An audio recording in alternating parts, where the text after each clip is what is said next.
Native Land Pod is a production of iHeartRadio in partnership with Reason Choice Media. Welcome.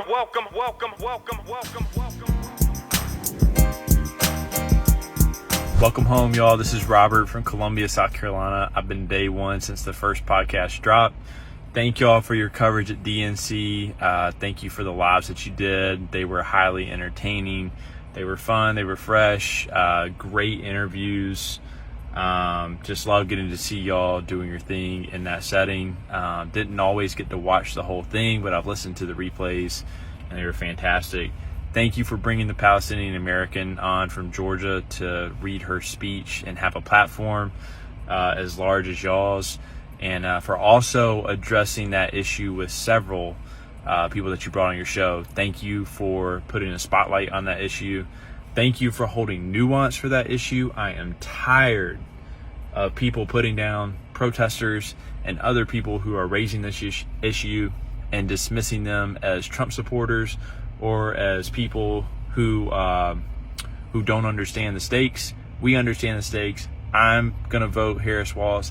I'm going to vote Democrat down ticket.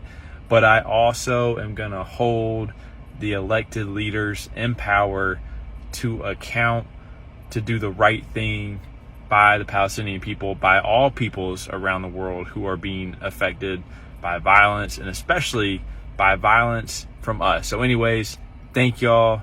Welcome home.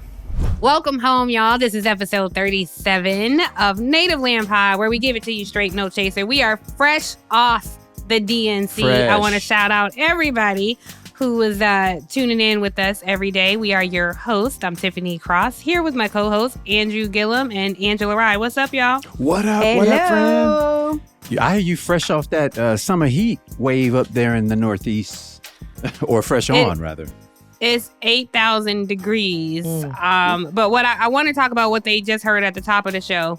And that was all the praise that we received from so many of you guys who tuned in. Welcome home, Robert. That's all right. You know, he was busting stereotypes at the top of the show, Tiff. He you know, they tell us that we only have black folks listening to this show, and that's not the case. Yeah, well, we knew that. I know. I was the myth busting for everybody else. Oh, okay.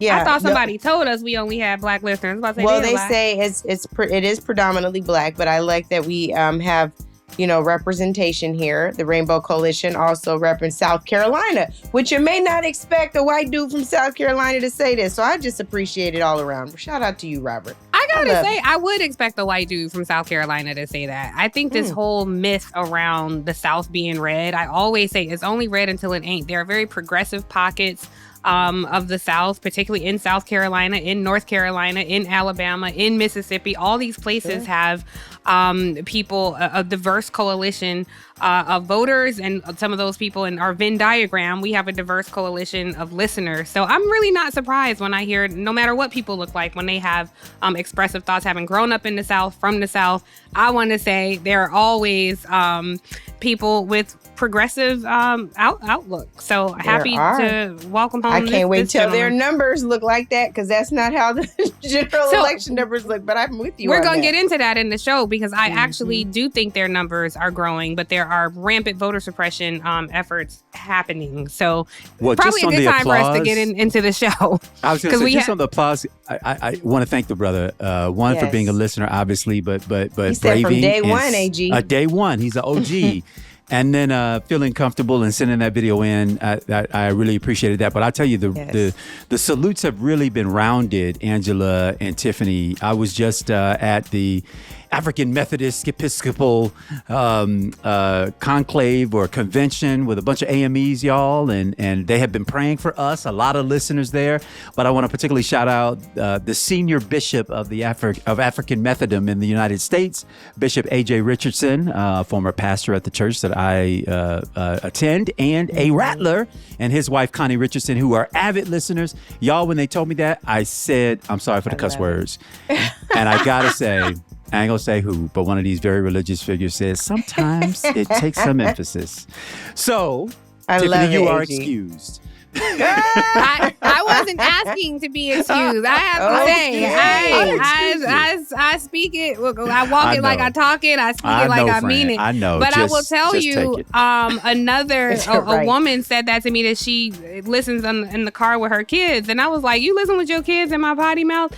And she was like, "Do you know high school kids nowadays? Do you know what they listen to? Like, you ain't saying nothing." But anyway, she said that her kids will like come back and tell her stuff that we said. So we have a diverse coalition of listeners. So we don't want to keep y'all waiting anymore. Let's get into the show. Yeah. We got a lot to get to, but I just want to say our rundown at the DNC was fire. Good guess. A lot better than any other, because I wasn't really watching because we were on air. So when I look back and saw all the other people, I'm like, they stuff is whack. So we said this on the last show. I'll say it again because Angela will always deflect, but Angela was the one booking the show, texting people, getting people to come by. No, that's not true. I knew she was gonna say that. It's literally not true. And I really want to make sure that people understand how dope of a team we have. We do. I thank God that people think highly enough of us that they want to come on the show. But we had someone who was working nonstop, around the clock, booking the show. And that is our research producer, Lolo. So I want to make sure we give her that credit. And Tiff, thank you for the guest that you added. Andrew, thanks for the guest that you added. It is my honor, my pleasure to work alongside y'all, but I did not book the whole show. Lolo booked the show. Let me say thank you to Lolo, which we said last week. I will say it again, but I'm going to reiterate. Lolo could have been doing that for any show. People responded and showed up because the relationship they had with you when you worked on Capitol Hill, because yes, they have relationships with us too, but you were pressing people. Angela was rolling up on people on the floor like, hey, come do our show. So don't let Angela deflect. She had people supporting her, but she was up early, up late, on the phone all the time, running around, and people showed up because Angela told them they had to. So thank you, Angela. I know you want to thank everybody. We thank everybody. I just think it is warrant to give you a shout out. And the fact that our coverage literally looked better than everybody else. Nobody else had our rundown. We had Kamala Harris's campaign manager 10 minutes before her speech. Nobody had that. And Julie showed up because you asked her to. So, but I do have one thing I'm mad about. Can I tell y'all now? Or we gotta wait for the MiniPod? Let's hear it. Can we do a MiniPod on the DNC and all the? I want to tell the dirty stories. Behind the scenes. Okay, well then let me tell this now because this is someone who I hope is our president one day. Governor Westmore, I'm mad at you. Oh Lord, I am mad at you because I don't understand how all these people. I'm not. You literally speak for a living, and you told us that you couldn't be on our show for 5 minutes because you was gonna be hoarse for your speech. I don't understand. So I'm a little tight about that. I love you deep, like it's deep. I've known Dawn longer than you. I love her deep. I want to see you when we come do a live podcast, hopefully in Maryland, at your invitation. That's what I want. Oh, Lord. But I'm mad at you because I wanted to celebrate that moment with you. It's not like a real mad, but it's I know. But you know what? It's divine. It's divine. I think everything that transpired, the guests that we had, the people who we were able to introduce the listeners to in a more intimate way, all of it was divine. I hate that he missed out on the divine. I hate he missed it too. But it was great. All the way around. You guys know I like to get my way, so I'm pouting a little bit. That's all. Well, I want to know what exactly happened, but we can talk about because there were a lot of things that happened that we aren't getting into. Sounds like the MiniPod, y'all. Sounds like the MiniPod. Yes. Okay. We can talk. Okay. Can I just We're mini-podding. There were several incidents. My God. We almost came to blows. Lord so mercy. Be sure to tune into the MiniPod, which is going to drop on Monday. We do a MiniPod on this show, so every Monday you can get the MiniPod. But before we get into all of that, you just got to get the MiniPod. I got to tell you this. Tim, my dad says, he talks about my mom. He's like, man, Andrea talked to me like she's 7 feet 300. That's how you was at DNC. Lord have mercy. Absolutely. Writing them checks. She was writing them checks. Oh my God. You see how Andrew be trying to throw shade? I'm just saying. I've said this on the pod before. We were going to cash some checks, that you think when you come in as a second player that you be bringing things down to a calm level. You might speak calmly. You know what? I'll never forget. He did say that you make it worse, Tiff. I think it was at least one instance. Only one. And You Only heard one. what he said, and what he forgot to say was Anyway, Andrew, by the time we do this mini pod, Angela and I will be looking forward to the apology you owe us. Indeed. We'll get into that. We will Indeed. get into that. And we'll talk He about said why we were that. jealous Why of you Omarosa. believe that that's merited? What? We are not Before we jealous of spend Omarosa. time on that, Andrew, Okay. what you got for us today? What you want to talk about today? Man, I want to. So a little bit about the DNC, but not so much. A bunch of Republicans came out this week, y'all. Over 200 former staffers to both 41 and 43? The Bushes? Yeah, the Bushes and McCain. It was President Bush That's right. and former and Senator of John course, McCain. added to it by some former Trumpers who have, thrown off the yoke. But also, there was this query, and I've heard it even up until this morning, folks who were saying, why were there so many Republicans at the DNC and, talking and that kind of thing. And then, of course, where the president and vice president to be are right now in the state of Georgia. I want to talk about a little bit of that. Cool. Mm-hmm. Angela, what you got for us? I know what I want you to have for us, but what you got for us? Oh, Lord. Well, I just want to talk briefly about the National Federation that I'm now calling the National Confederation of Republican Assemblies for challenging Kamala Harris being on the ballot at all. And they cite the Dred Scott decision. So if for those of you who missed it, that's circa 1857. Hello. So we'll get into that's before And emancipation. All right. I may have misheard you, but now I get it. It's very clever what you said, confederation. I thought you said confederation, but con with a T. But anyway, that's not what you said. No. But yeah, maybe same principle, right? Like, why are y'all trying to be the Confederacy? It's 2024. Yeah, for sure. Tall order for them, I know. And Tall, then the big. worst part is National Federation of Republican Assemblies calls themselves Frederick Douglass Republicans. Y'all Oh, my don't even know gosh. the halves. How are you Thank going to you. cite the man who wrote What to the Slave is the 4th of July and then cite the Dred Scott decision Come on. for why a black woman can't be on the ballot in 2024? Come on, Anyway, come on. I'm into it already. So This is why it is apt that her saying is, we ain't going back. Right. that's trying exactly to- why we need they're it. trying to That's pull exactly why us. we need it. Well, into the I eight. want All to get their into the voter suppression happening across the country because we all know that they are going to cheat. And so I think this is not going to be an election that's decided election day. And we already see things happening. There were some raids that took place in Texas that I'll get into. But Black voters and Latino voters are clearly a big threat to the GOP. So I want to get into that and talk about why. But before we get into any of these topics, well, as you're listening to this podcast, if you listen fresh off the presses when we drop, then you know that Vice President Harris and her running mate, Tim Walz, have agreed to sit down for their first interview with CNN's Dana Bash. I have a lot of thoughts about this. Andrew, Angela, y'all, what y'all take about on this one? I mean, I guess my issue isn't so much with the person interviewer. Dana is a wonderful woman, good person, whatnot. But Yes. I just thought, given the delay, and I was behind them on like, hey, take as long as you need. When you decide is when you decide. That maybe what they were fomenting was a new way of doing this. I was expecting, probably because everything up to this point has just been so different. I mean, in truth, she has just brought such an incredible energy to the race for presidency. The campaign has shifted in so many ways. Tim Walz just adding to it, new layers and new flavor. I don't know, maybe their credentialing of these what do you call these viral hosts that they did for the Democratic Convention, where they brought in people who were not necessarily political, but were viral in their nature, that maybe that might send a tone that they were going to try a different medium for this. They went to a more traditional medium, and at that, one that is just, and apologies because I worked for them at one point in time, just quite frankly isn't getting the ratings. Yeah. I don't understand that choice. I gotta say, I am thinking that given the truncated nature of this campaign, that they would go somewhere where it's not a political show, it's not a political network, it's not a political host. It's someone who can really humanize them and reintroduce them to all the folks introduce them to all the folks who weren't watching the DNC.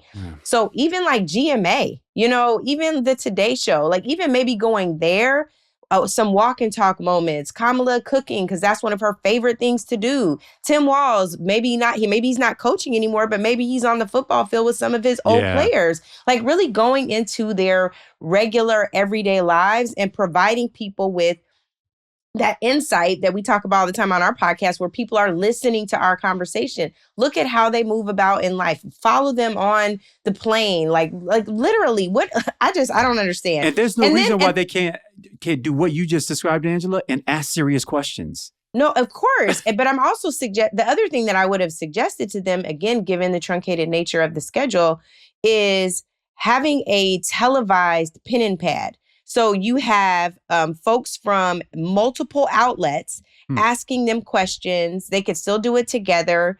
And then that way, that thing is broadcast, multi-platform. Yeah, at the same time, it's big enough. And I would have done that probably the Friday after the convention.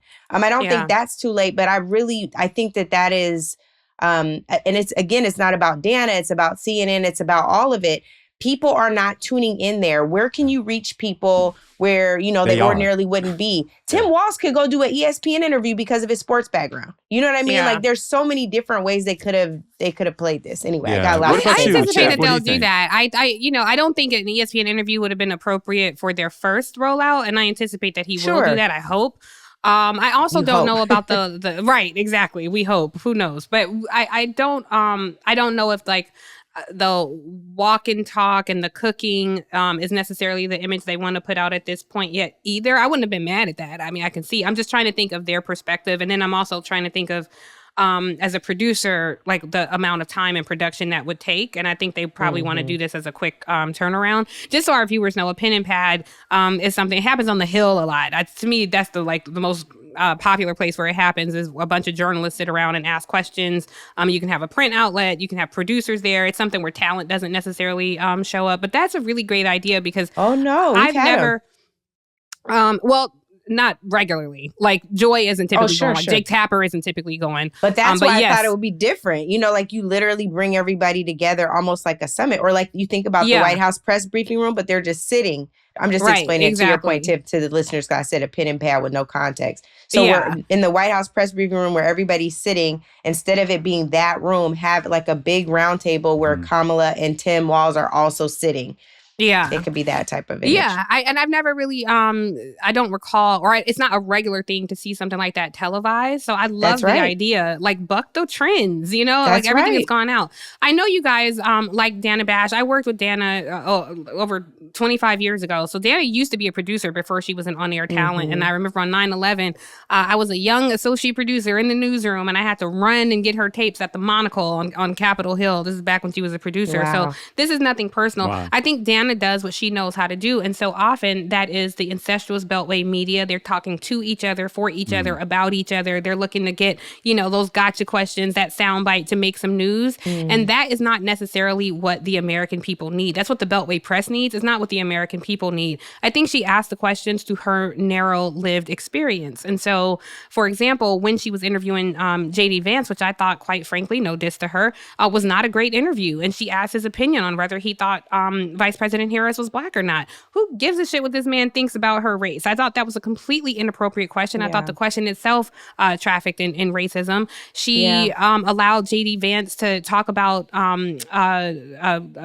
Walz's military service without any follow-up, without confronting him about things that Donald Trump has said about those who served in the military, without confronting him about Donald Trump's own lack of military service.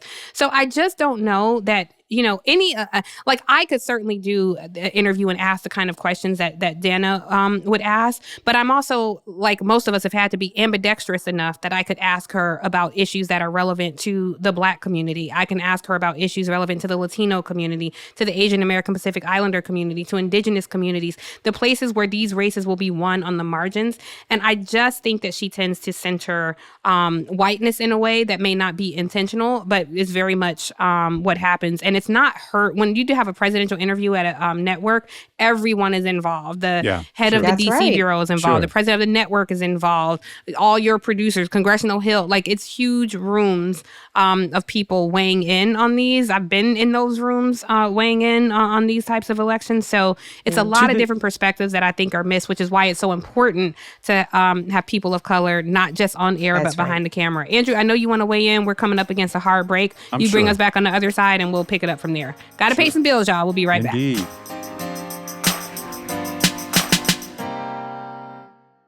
Welcome back, y'all. We're just talking about this interview, the first interview that Vice President Harris and Governor Walz will be conducting with CNN. And I was just going to say, to the extent that your experiences, and I take you at your word around your assessment of what it was like working with Dana, I actually think that what you said there is actually being parroted by nearly every journalist that I see on television. Lester Holt disappointed me when he interviewed Biden and said, tried to equalize what he had been saying on the trail to the violence being promoted by Donald Trump. And there was just no space for that to take place, except they're all doing this out of what I believe is a knee-jerk reaction to criticism that the right is going to wield their direction any way it comes. It doesn't matter who does the interview. The right is going to be disappointed by it, and they're going to create some sort of sideshow. So that being said, I just felt like, and I think this is consistent with, I don't know that the pad and pen would have been my recommendation, only because it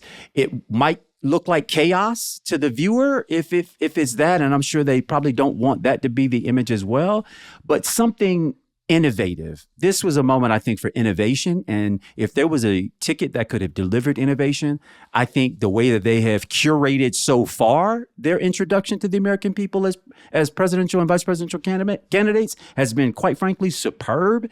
This looks like a little bit of a sort of stand-in-place turn. And I don't think we have time for standing in place. Every day has to be momentum building movement. And I don't know that this does it, but guess what? I've trusted them up to this point and they have overperformed. Maybe there's an overperformance coming on this one too.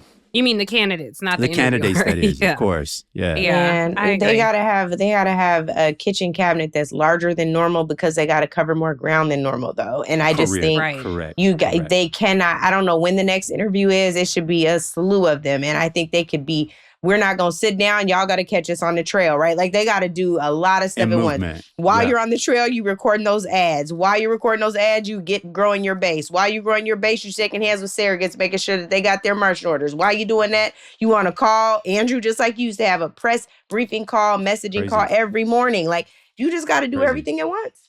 Angela, what do you want to hear from them? Like, if you can give them one piece of advice, like, here's the thing I want you to hit home in this interview. I want them to not run away from truth. I think that Democratic candidates have a way of hedging that they can't afford to do in this election season. I think that our candidates get focused on trying to please folks on polar opposite sides. And you just have to talk about nuance. You have to talk about the gray. You have to say, hey, this is something, whether it's, what's happening in Palestine. This is something I'm wrestling with. I've heard the story of this person, that person, and have shed real tears. This is difficult. We're going to need all hands on deck. These are the kinds of things that I want to see happen so we can reach a ceasefire. Like, just being honest with folks and not starting with, hey, first, before I say anything else, Israel has a right to defend itself. We know that's right. Like, you know what I mean? Like, not those typical cookie cutter talking points. I think that would make me the most happy and excited about their ability to grow their base, because they need to rest in truth and feel very good about speaking truth and being clear when they don't know, but they know they need to get there.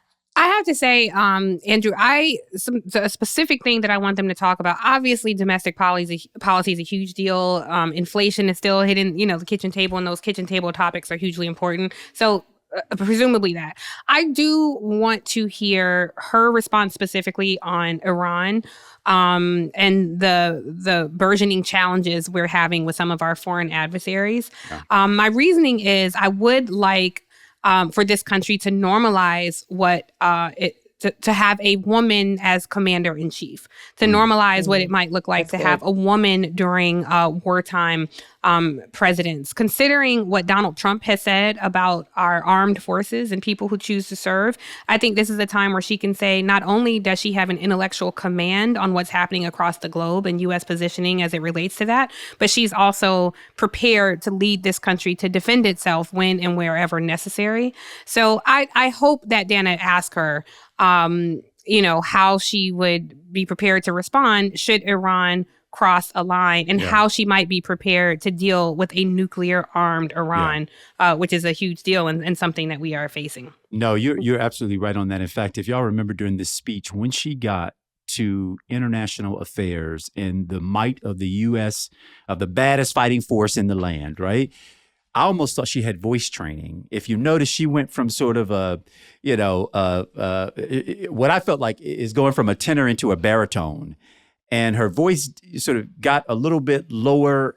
She was in complete awareness and I think control of how she was being curated to the American people very directly, right? You think about curating as a third person delivering something. I think she had that third person in her head as in, what do I need to make sure you feel from me in this moment? And what I felt was strength, determination, and a woman who would be unquivering and making the decision when the time to make a decision would come. And what I hope she does in this interview, with both her and Tim, is that they avoid getting caught in the trappings of these particulars that I think are going to be thrown out, as most Beltway journalists are going to do. Well, when back in such and such and such, there was this vote, and then there was this, and there was that.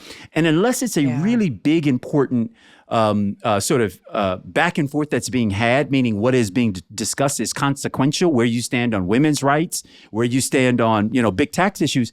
I hope they avoid those traps and keep this thing, yes, specific to where specificity is needed, but that they keep it grand enough that it doesn't lose the average viewing public's attention. And I think those particulars have a way of counting a lot of people out of it. They're like, I don't know what that bill was, and I don't know what it's about, and I really can't follow it. If it goes there, I think it loses public interest. And what we need here is maximum public viewership. One thing that I was going to flag for y'all really quick that I'm concerned about is I don't want this, as much as it is a continuation of the ticket that folks voted for in the primary, it's also an opening for a new opportunity and a new chapter for democracy. So I really am hoping that there's not a lot of time spent on, well, we already did that. Well, this administration did that. Well, this, you know what I mean? I hope that there's a way to say, well, we started here, but here's where we want to go next. Yes. That's what I'm really, really hoping for, too. Yeah, and that's sort of, you even did a better job about and voted than what I was trying to say on the trappings, which is always tying you to the past. And what I'm saying, if they tied Donald Trump and this other dude to the past, they'd be stuck there. There'd be no time for the future. But Kamala has not been in a chief executive position yet as president. And as we can see with her campaigning for president, you become a different person when you are the person who is ultimately accountable. She fully possesses that. I have felt it all the while since she's been the nominee. And I just keep that command, keep it big. And as Angela points out, take us to the future. Where are we going? Where are we headed? I want to correct myself on something, if we can shift topics, because Andrew, when you were talking about the Republicans that signed to endorse her, again, I think some of what she says in this interview will be directed to them. And this is what I was bringing up last week. As the Democratic Party grows the coalition and grows the tent, I think we have to be steadfast and pay attention and make sure that the policies continue to serve the people who were always with the Democratic Party, largely Black and brown folks. So I'm paying keen attention to the messages that they deliver. But we were talking about the 200 Republicans who endorsed Vice President Harris this week. And I said it was Bush and John McCain. I'm going to correct myself. It was John McCain and Romney, people who had previously worked for them in their campaign staff. Yeah. But it was like McCain's former chief of staff. Yes. Okay. Yeah. Oh, so that coalition was larger than previous presidents. Yeah. But I know you wanted to talk about just that. I think this is an interesting point because you all mentioned it, as asides, as we were on the dais doing our show, like, why you got room for this Republican, but you don't have room for this message, a critical part of our base. And we were all in agreement as it relates to that. And I'm glad we were able to create space for that message to be delivered. But the politics of elections is about, the math of elections is about addition. And I think what they had to do in that convention and what they've got to do going forward is add to what they've already got. What's baked in, what is expected, what we know we can deliver, they've got to add to it. Because by ourselves alone, we haven't shown a history of being able to take us fully all the way there. Obama required bringing folks into the fold who were not previously there. What I appreciate about folks coming into the fold now, and particularly the Republicans who have been targeted, is that they're not there because of her tax policy.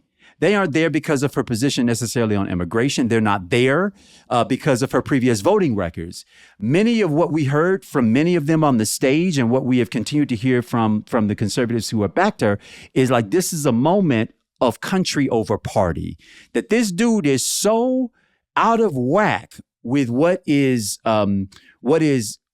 bedrock American principles. That's what? One, not abandoning allies. That is not surrendering our position on the global stage. That is not decreasing from a global leadership role, but rather stepping up in a global leadership role. I think those are the areas in which Republicans are finding common cause with the Harris-Walz ticket.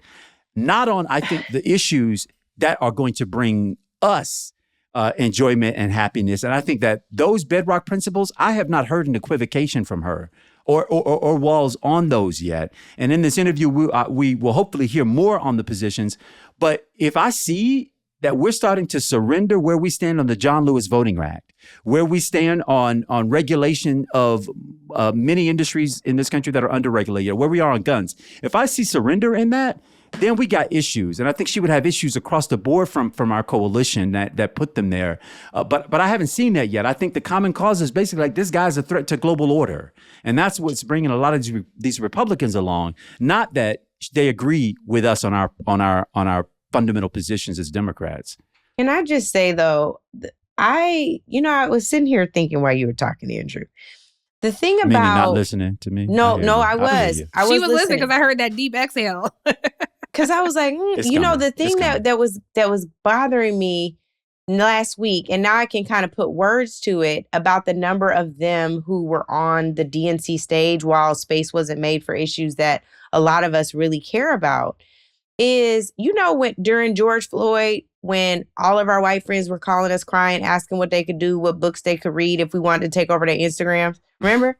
Yeah, I remember. So follow me here. Should they be talking on the DNC stage, or do they need to go talk to their friends?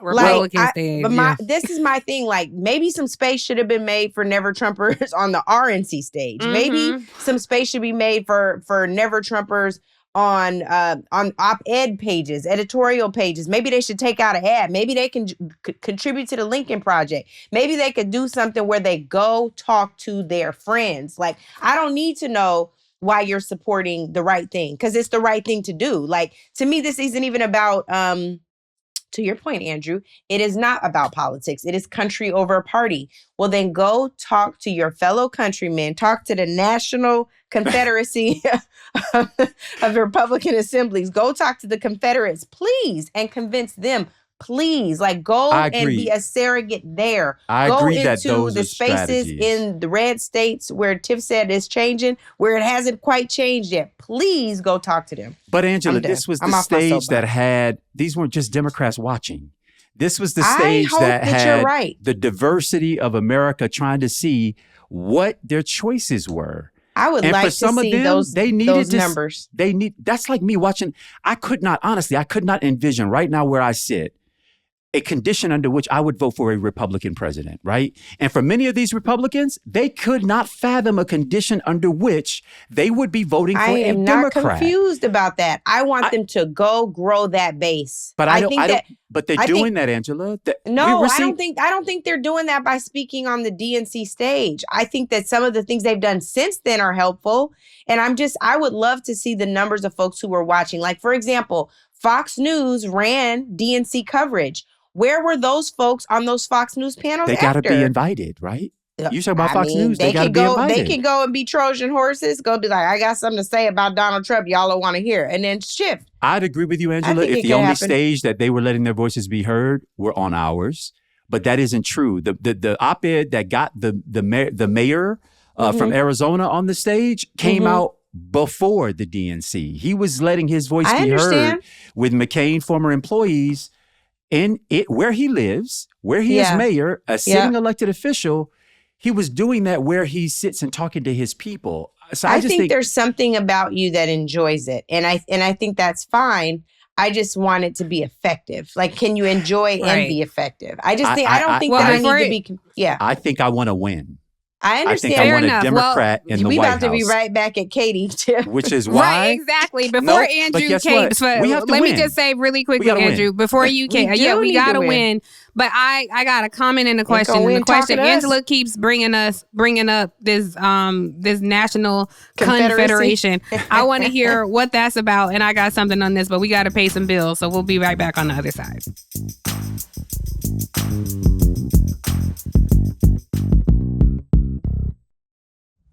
Hey, Native Land Pod. My name is Ryan. I'm coming to you from Idaho. Yes, there are black people in Idaho doing the Lord's work. Anyway, I have a couple questions. The first one is probably more for Andrew. I would love to hear your thoughts on the potential of Florida becoming a swing state and actually being taken by the Harris Walz ticket. Also Texas, I feel like might be in play as a potential swing state as well. I'd just love to hear your insights about that, especially with the momentum that has been happening in both of those states for the Democratic Party and what it would take for the DNC to kick in some extra funding to ensure that that could actually happen. My next question is, I think you may have covered part of this, but I would love to hear your thoughts about what the DNC is doing to prepare for the onslaught of election deniers that are in place in offices all over the country. What do you think the DNC should do to make sure that the election can function and run as smoothly as possible? Thanks, you guys. Wow. Ryan, thank you so much. Andrew, I do want to hear your answer We can about circle back on it. Really? Yeah, because I want to hear your thoughts first. I'd love to. No, I want you to talk first about the Florida swing state thing, because I got something to say. I mean, I have scar tissue on Florida, right? I know. I ran in a state where Republicans were in control of the elections laws in every system of governance in our state for 20 plus years. Mm-hmm. We got the closest 0.3% different out of 8 million voters having gone out and cast their vote. And whatever happened, I didn't get sworn in as governor of the state of Florida, right? Mm-hmm. So everything notwithstanding, that didn't occur. But I will tell you, we just had elections this past Tuesday while we were up at the DNC, and Democrats flipped a number of seats, over 50 seats, from local jurisdictions all the way up to state legislative level seats from our hands to D hands, particularly on these school boards where they were running these conservative candidates. Ron DeSantis handpicked a whole bunch of them, and many of them went down in defeat at the hands of Democrats. So I think the signs are pointing in the right direction. I think we are a state that is going to require more than election year investments. Mm-hmm. We need investments year round, 365, year in and year out in order to combat. Because guess what, y'all? If we even turn out the requisite number of votes that we need, we got to have enough in the bank to then get over all the disenfranchisement, all the invalidating of votes that they're going to do, whatever court cases they are going to take before the judges that they have appointed. So the system's got to be almost bigger than the voters themselves, just because of the system of disenfranchisement that exists in this state. So I love to share the optimism of my brother from Idaho, and I do have optimism. I'm so thankful to our chair here in the state of Florida, Nikki Fried. But we should compete, absolutely. And if we do the work right, and we put some goldies in the pocket, we might pull this thing through. But anything that gets us closer is a good thing in this state. And I think the same is probably true in the state of Texas, but they are coming at us with everything. And I know you've got the example from Texas that just makes the point even clearer. It's a repeat of exactly what Ron DeSantis did right here in the state of Florida, using law enforcement to suppress people's ability to the ballot. Before we get there, as I know Tiff has something there, I want to just say, Andrew, the reason why I wanted to come to you first, I know that it's painful, is because there is no better political operative, former elected official, former candidate for the Harris Walz campaign to talk to than you. The reason for it is, not only was it within reach, had they counted all the ballots, it was one. So they got to talk to you. Like, there's no other person they need to talk to more. That's all I really want to say about this. They haven't had the muscle strength. If they put the muscle strength that they did if they do what they did in that second cycle where Chris was at the top and Demings ran statewide, we had a 20-point loss, 20-point difference between my race. And my point is y'all do what you want, but we had a record, I think, a pathway to victory. And it's one that we have to implement every single year, period. That's right. So please make sure, Harris Walz, y'all call Andrew Gillum, because this is really important. Like, I'm not saying he got to layer anybody, but he definitely needs to be consulting y'all. It is for your own best interest. And if you want to win the United States of America, you might want to talk to Florida too. We just can't turn our back on any state. Tiff, speaking of turning our backs on states or states turning their backs on us, I feel like you got something to say about Texas, since that was also addressed in I wanted to hear about Dred Scott, but I'm going to talk about Texas. I know, but this is a better transition. I didn't know you were talking about Texas. Okay.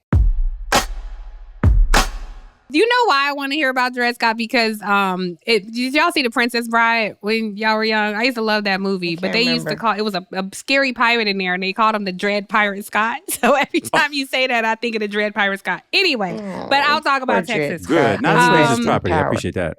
Yes. So here's my thing, and I think we're kind of all talking about similar things. Yes. The GOP is going to cheat. The more people who show up and vote, the less likely they are to win elections. So they have historically always engaged in voter suppression, all across the country. It was not just the Bible Belt. It wasn't just in the South. Voter suppression has taken place all across the country. That's right. When they struck down the voter rights in Shelby v. Holder, which struck down Section 2 of the voting rights. Section 5, forgive me. Section 5, which essentially said that southern states or states with a history of voter suppression had to get federal permission before making any changes. That has now gone away, and we're seeing the impact of that. LULAC, this is the League of United Latin American Citizens, have filed a lawsuit against Ken Paxton. Ken Paxton is the Attorney General out of the state of Texas. He is a Trump minion, a Trump appointee, a Trump acolyte. You can look at this guy's history. He was one of the outspoken Tea Party members in Congress. When he shifted to state politics in Texas, he's an outspoken opponent of any access to abortion rights. He's an outspoken opponent to LGBTQ rights. His policies are racist and xenophobic and heartless. This man has been wreaking havoc on the Latino communities in Texas. Let me tell you why. An estimated 36.2 million Latinos are eligible to vote this year alone. That's up from 32.3 million in 2020.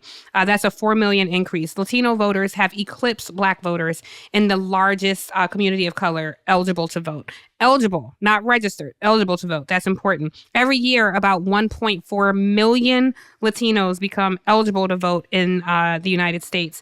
A majority of Latino voters voted for the Biden-Harris ticket in 2020. That's all according to Pew Research. So the Latino community is projected to account for 14.7% of all eligible voters in November. I want you to take a listen to 87-year-old Lydia Martinez, who lives in San Antonio.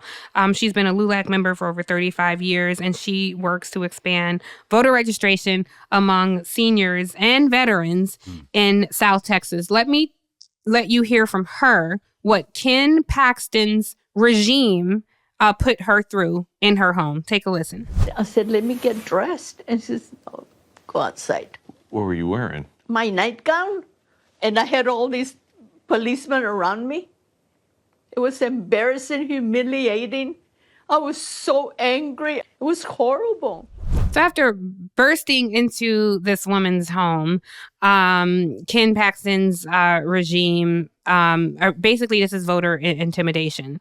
This is a troubling history of voter suppression that has always existed in the United States, but particularly in states like Texas, where demographic changes have shifted the political winds there. And Paxton's office has announced that they are launching undercover operations. I want to remind everyone, Texas is an open carry state. This is, according to him, investigations because alleging some organizations are unlawfully registering non-citizens to vote, non-citizens. Now imagine if you're here, undocumented, you're trying to stay off everybody's radar. Are you going to risk being deported by showing up to vote? The allegation itself is asinine.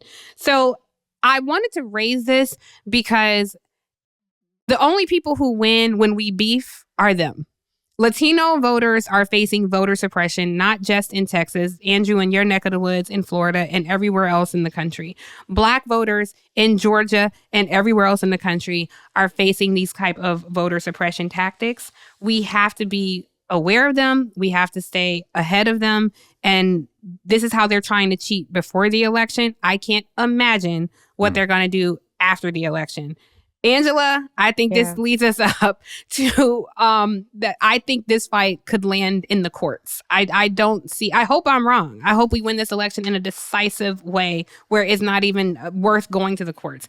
But if it's won on the margins, I do not anticipate that we will have a decisive victory that night. I do not anticipate that Donald Trump will concede to a peaceful transition of power. I don't anticipate that his supporters will accept election results they don't like. And we're already seeing some of that now with these groups like the NFRA. You know, the thing that I want to say too, Tiff, is with Ms. Martinez, I'm so sorry. My parents are in their 80s and I just can't imagine my parents or their friends doing this kind of work and being subjected to this type of treatment. This woman talks about 9 officers showing up at her home with weapons drawn and questioning her for over 3 hours. Manuel Medina, who's also a LULAC member, said his home was raided and they broke his door down. And this is for alleged voter fraud that they continue to make up. We've talked about it for a long time. Voter suppression and their alleged solutions that they've introduced bills over and over again, hundreds of bills over the last several years since President Obama was elected. It is a solution in search of a problem. That was the common way that this was referred to. It's the way we still need to refer to it. If they don't win it, we're talking about suppression and voter fraud because it just doesn't stick. The election deniers are the places where they're going to go next. And I want to just say, because we're in Texas, I just looked it up and this is to draw the bridge, I think, further that Tiff was creating. We're beefing with each other. Crystal Mason, who we had on the stage with us at Essence, is on the other side of this. Black woman who was released, she was incarcerated, formerly incarcerated, comes out, votes in an election with a provisional ballot, as we talked about on the Essence stage. Well, guess what? Just last week while we were at the DNC, we know that she was fighting and facing a 5-year sentence after casting that provisional ballot. Courts overturned it. Well, this DA from Tarrant County comes back and says, you know what? I really think the court needs to take a second look at this. So they asked the Court of Criminal Appeals to reverse the decision. The court is now reviewing that case. That's just 6 days ago. So Texas is covering the board on voter fraud. That is the main issue that we're facing. I think that we have to understand that they're willing to stop at no lengths. So this superseding indictment that Jack Smith has come out with saying, you know what? The court ruled one way on presidential immunity. Now we need to take a look at this. He's consulted with everyone at DOJ saying this is actually a case worth looking at, and it is. Because if we continue to turn a blind eye, not we, but they continue to turn a blind eye to January 6th and all of the election deniers that showed up to the United States Capitol, we're going to be facing a real problem. I think we need to get some data pulled on how many people have been elected on these commissions, these boards, these governor-appointed boards, looking at what they're putting in place to deny the election results if they're not ruled, if they don't go in their favor. Angela, and their before budgets, you go to Dred Scott, their budgets. Well, we got to take a break before she goes to Dred Yeah, I'm not going to the Dred budgets, Scott. the people who I pay just them. wanted to make a comment before we end it on what you just discussed.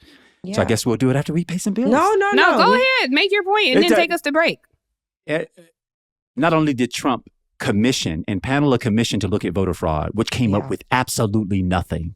Democrat didn't impanel it. Trump impaneled it. They came up with nothing as it relates to voter fraud. I just got to say, in Texas, Miss Lydia Rodriguez, obviously Crystal Martinez, I'm sorry, Crystal Mason's example. While they may be the individuals whose names we call, this is a shot over the bow to every Latino voter and every Black voter in the state of Texas to say that you are not wanted. And when we see a not wanted sign, when people stand in the doorway of progress, hello, South, when they stand in the doorway, we go through a window. We figure a way to go in and have our impact however we have to make it happen. I just want to make sure that their attacks on us, y'all, don't land.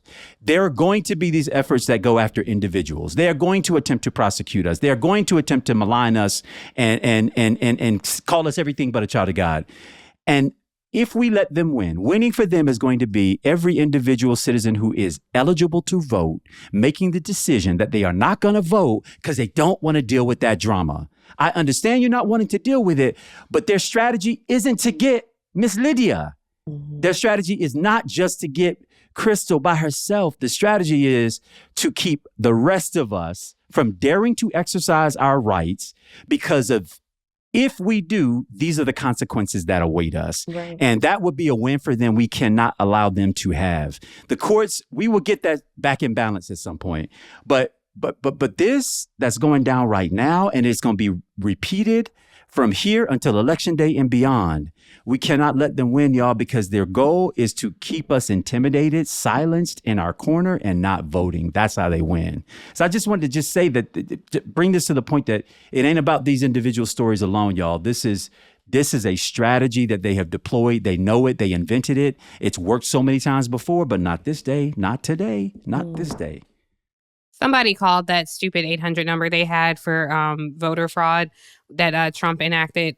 And everybody, they started getting pranks. Like, everybody started calling, and somebody said, "Hi, I just want you to know I voted in all 50 states." Hello. It's so stupid. Crash anyway, all right, we go. Exactly. We at the 50-minute mark. We gonna hit this break. Okay, so, well, we've teased it this entire show. It was not by design. We kept wanting to get to it, but this feels like the best place near the end of the show to talk about something that is sounding like near the end of time. So the National Federation of Republican Assemblies, I've been calling them the Confederation. They call themselves Frederick Douglass Republicans. God only knows why, because they're using something from an 1857 Supreme Court decision against Dred Scott, where the Supreme Court ruled that the Constitution didn't apply to Dred Scott because he wasn't a United States citizen, and therefore he had to remain enslaved. Well, this National Federation of Republican Assemblies has decided that that ruling should apply to Kamala Harris, and she should not be qualified to run for the United States presidency. Now, here's the problem. We've talked about the birtherism movement for a long time. We know that Donald Trump was one of the chief architects of it when Barack Obama ran. And here the NFRA is coming around to try to run that thing back. And they didn't just do it to Kamala Harris. They also did it to some folks on their side named Nikki Haley and Vivek Ramaswamy. So there's that. Now, here's the little history lesson I just have for y'all, and I'd love for y'all to weigh in. There are two things that makes this completely irrelevant. One is, and Andrew, I know you were going to get to this too, there was the 13th, the 14th, the 15th Amendment, all ratified between 1865 and 1869. The Reconstruction clauses. How about that? That would make it so that what they're talking about from this Dred Scott decision is no longer applicable. And then there was an 1898 Supreme Court case, U.S. versus Wong Kim Ark, which was about whether or not the Chinese Exclusion Act applied to this particular citizen. They made it very clear in that court case as well who a natural-born citizen was. And the child had to be born here. Kamala Harris's parents became United States citizens later. I don't even want to get into this because I'm tired of this. We shouldn't still be talking about it. It's so dumb. But I just want to make sure y'all understand, from the National Confederacy of the Republican Assemblies, y'all on that bush. And we don't like yes. But also, there's the little thing that happened in 1861. I mean, this happened, this ruling was 1857. This is before the Civil War of 1861. Yes. So this is literally, it's like you're going against America. Like, it would literally be like pushing a policy that Russia introduced in America. This was not an American thing. So every time you see people flagging these conservative flags and wearing this, it's like those people fought against what are now the United States. They were looking to secede from the Union. So it's bizarre that they're pulling from that. What's America? More anti... Well, the America that exists today. It's very anti-American to pull from those. But I'm talking logic. So I don't know if that's always... How about that? I don't know if that resonates logic with them. But I don't know. What are they talking? Because it's nonsense. They think they're talking strict constructionism, right? They call themselves strict constructionists. They stick to the letter of the Constitution. But obviously, if you're going to subscribe to the system of governance in the United States of America, decisions that are decided by the United States Supreme Court can be overturned by future courts. And that's exactly what Angela pointed out. While Dred Scott, we may have been property, you fast forward that thing a little bit, we're no longer property. We're human. We're people. Now, Andrew. Unless they maintain that we're still property, right?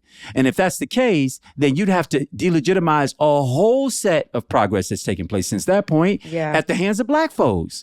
So it's just, it doesn't make any sense. I just wish that they were in some ways fidel to what it is that they say they stand for. If you stand for the Constitution of the United States and the laws therein appertaining to its citizens, then you know that when a court comes down on a decision, that becomes the order of the day in alignment with the Constitution and the laws up until such point as they are changed. Well, they were changed through a war, through a Supreme Court, through a presidency, and a whole legacy of progress that's taken place ever since. These folks, honestly, Angela, I think they are trolling us. Excuse my language. I just left the AME convention. Anyway, I think that they are trolling us because if they were serious, they would file a lawsuit. And I need to be careful what I'm asking for, as you have already warned me that the Supreme Court is backwards too. Yeah. But I cannot imagine, just as I couldn't imagine us declaring a king in 2024. But I couldn't imagine a real legitimate court saying, "Oh, Dred Scott still stands today." But it's not legitimate, and that's the thing. I think that the reason why I wanted to talk about this is not to give it teeth. But just like we talked about the voter fraud, the alleged voter fraud attacks, the raids, these are things that I never thought we would see in our lifetimes, y'all. These are the things that our grandparents witnessed, our parents on the tail end witnessed. Why are we witnessing it again? I'm bringing this, it's not a case, it's a resolution they introduced, but I'm bringing it up as a flag because they could try to take this to the court. And I don't trust the Supreme Court of the United States. And that sounds crazy. For good reason. But I don't trust it. And so Andrew was like, why don't they just sue? I'm like, why don't we not? And it doesn't sound crazy that you don't trust them to me. No. Can I ask you guys a question before we get to calls to action? Mm-hmm. I just want to hear from y'all on this before we got to go. Do we think a debate between Kamala Harris, Vice President Kamala Harris, and Donald Trump is going to happen? Yes. You say yes. Yes. Andrew, what you say? If his team decides that I was thinking about it because I want to say no, because I think this guy ultimately is intimidated by her. The fact that she has stepped on the other side of this mute button, right? If y'all remember, it was Trump's team that did not want those mics muted when he was debating Biden. Biden stood firm that his team did because he did not want to have what happened with Clinton, where he's over talking her and over speaking. So it was a way to keep him safe. Well, guess what? Kamala ain't got them safety concerns. She feels like if you feeling froggy, jump and see what's on the other side of the landing, because she trusts her instincts and she trusts her ability to handle him. I trust her ability to fully handle that dude, body him.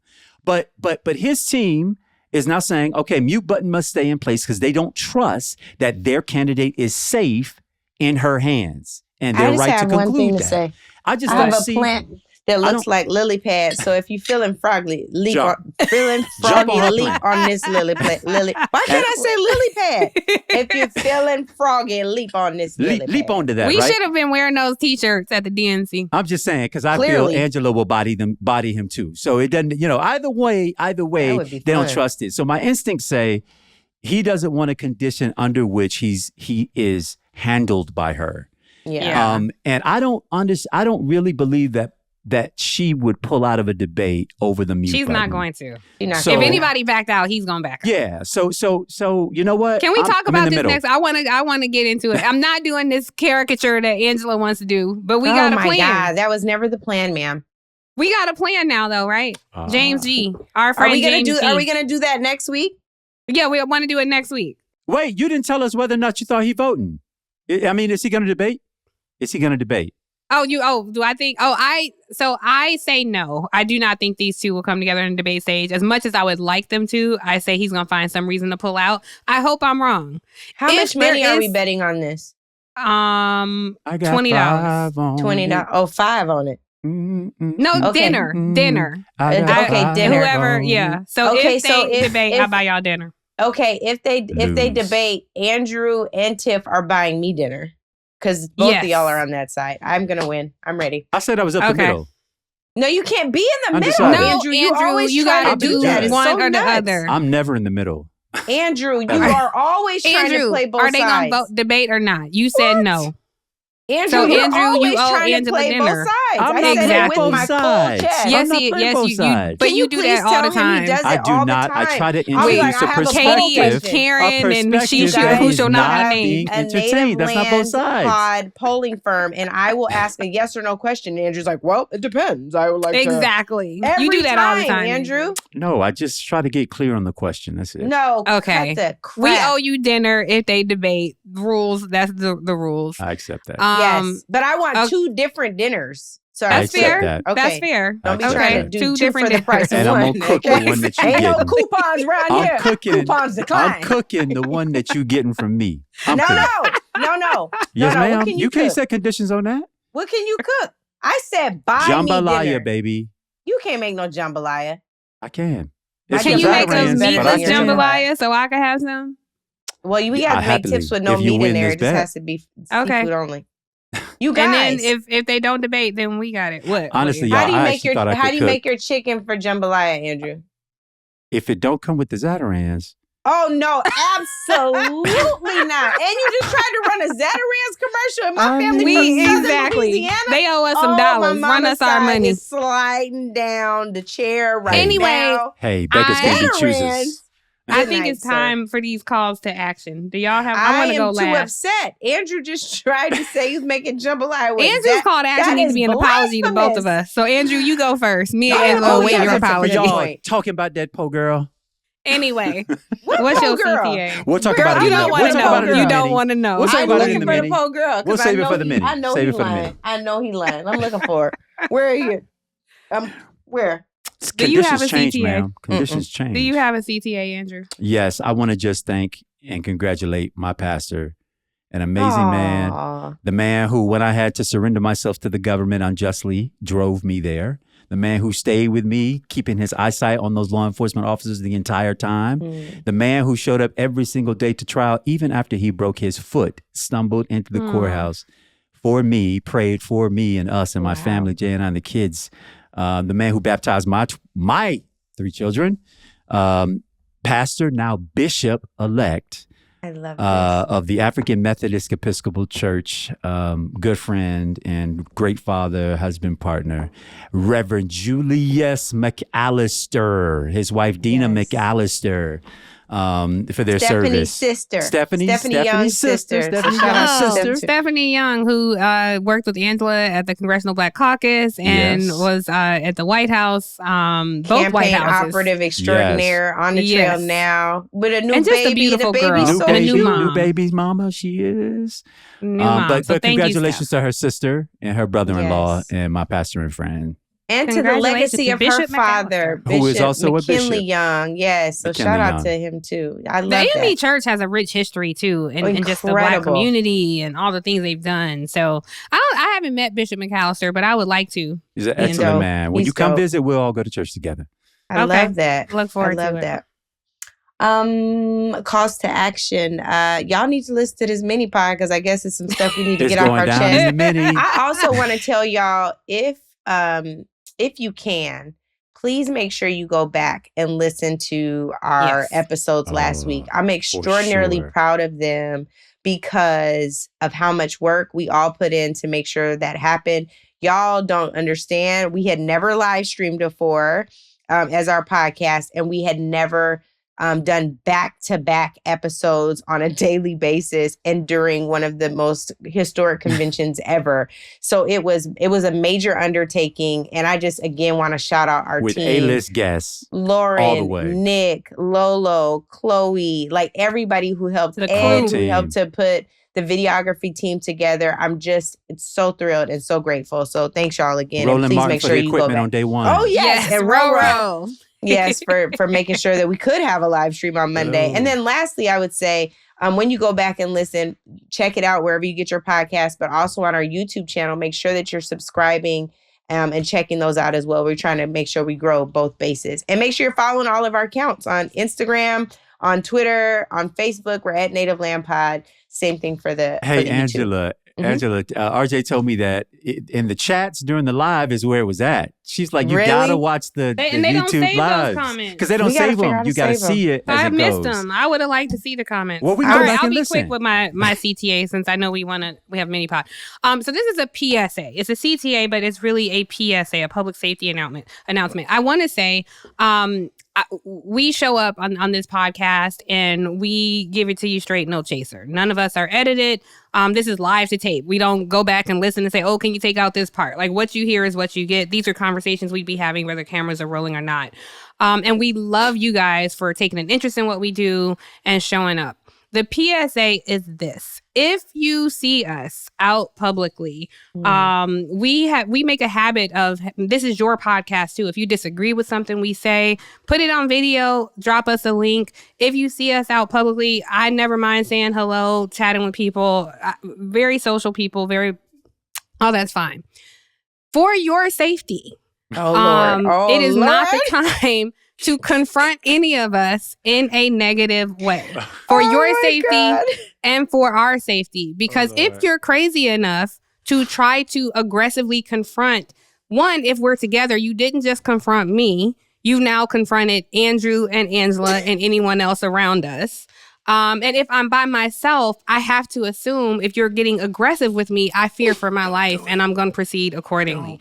So my PSA is please keep it respectful.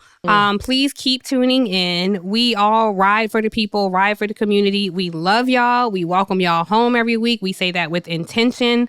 And we're not trying to tell you what to think. So we invite a healthy exchange of ideas and ideology and a collegial discourse. So if you want to hear the backstory to this, details. Please tune in to the MiniPod that will drop on Monday. MiniPods drop every Monday. Do you see what I'm holding, Tiff?